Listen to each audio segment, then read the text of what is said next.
চাইলে কি ভুলে যাওয়া যায়? হয়তো এখন নীরব হয়ে গেছি।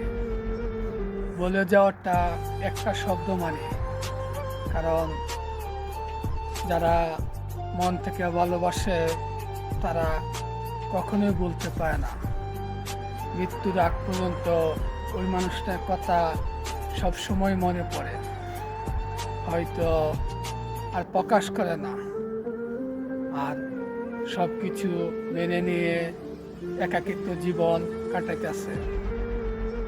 যারা স্বার্থ ছাড়া ভালোবাসে কখনোই তাদের প্রিয় মানুষকে বলতে পারে না। হয়তো সবাইকে বলে আমি তাকে ভুলে গেছি, কিংবা আমরা তাদেরকে ভুলে গেছি, কিন্তু মনের মানুষ মনেই আছে।